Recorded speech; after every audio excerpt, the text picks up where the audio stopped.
भारतीय टीम का जो 15 स्क्वाड घोषित हुआ है उसमें तो अभी कोई चोटिल नजर नहीं आ रहा, यानी हमारा जो 15 खिलाड़ी है वो अभी सारे के सारे फिट खिलाड़ी हैं और वो खेल सकते हैं। लेकिन ऑस्ट्रेलिया का जो स्क्वाड अनाउंस हुआ था उसमें 4 ऐसा बड़ा झटका लगा है, लेकिन हमारी भारतीय टीम में हार्दिक पांड्या जैसे खिलाड़ी को बाहर करना पड़ा, क्योंकि एशिया कप में हार्दिक पांड्या चोटिल हो गए थे और जसप्रीत बुमराह को बीसीसीआई ने सिलेक्टेड नहीं किया और ऑलराउंडर रविंद्र जडेजा को भी नहीं लिया। भारत में ये 3 बड़े नाम भी शामिल नहीं है। ऑस्ट्रेलिया वाले सोच रहे होंगे कि अगर भारतीय टीम उतरती है तो उसे हरा देंगे, ऑस्ट्रेलिया वाले जीत पाएंगे, क्योंकि ऑस्ट्रेलिया में 4 बड़े बड़े खिलाड़ी चोटिल हो गए, कोई बाहर चला गया तो कोई फैमिली रीजन से बाहर जाना पड़ा है। अब मैं दोनों टीमों का कंपैरिजन करके मैं आपको बताऊंगा कि कौन सी टीम जीतेगी और दोनों टीमों का संभावित प्लेइंग 11 आज का दिन सभी क्रिकेट प्रेमियों के लिए या यूं कहें पूरे देश के लिए बहुत खास है, क्योंकि आज भारत ऑस्ट्रेलिया का पहला वनडे का सबसे बड़ा मुकाबला बस कुछ ही घंटे दूर है,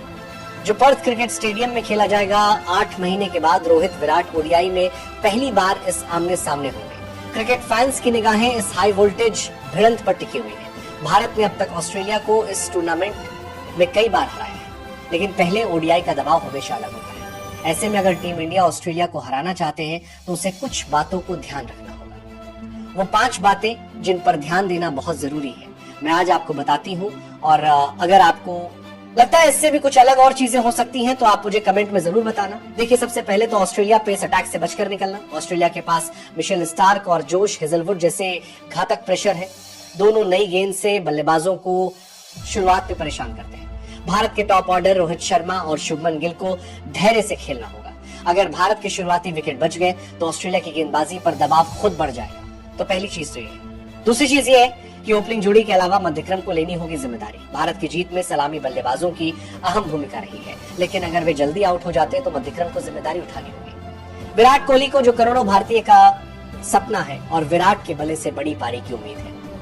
वहीं चौथे नंबर पर श्रेयस अय्यर और कल राहुल को भी मौके का फायदा उठाना होगा ताकि स्कोर बोर्ड चलता रहे। स्पिनरों से कराना होगा कमाल, क्योंकि पर्थ की पिच धीमी और स्पिनर्स के अनुकूल मानी जाती है। भारत के पास कुलदीप यादव और अक्षर पटेल जैसे विकल्प हैं, खासकर कुलदीप जो पहले ही एशिया कप में हर मैच में 3 से 4 विकेट निकले की क्षमता रखते हैं। कुलदीप यादव एशिया कप में सबसे ज्यादा विकेट निकला है। मिडिल ओवर्स में विपक्ष पर दबाव बनाने के लिए अहम साबित होंगे।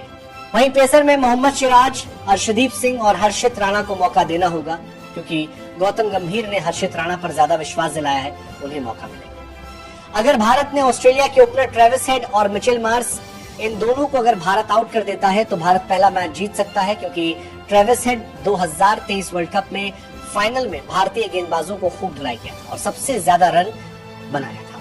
उसके बाद ऑस्ट्रेलिया के पास कोई बड़ा खिलाड़ी नहीं रहेगा, जैसे ग्लेन मैक्सवेल और डेविड वार्नर, मार्कस स्टोइनिस, जोश, इंग्लिश एलेक्स कैरी, ये सारे खिलाड़ी बाहर हैं। उसके बाद भारत लगभग 75% मैच जीतने का चांस बढ़ जाएगा। उससे ज्यादा अहम बात, टॉस जीतकर सही फैसला लेना होगा, क्योंकि ऑस्ट्रेलिया में टॉस का फैसला बड़ा रोल निभाता है।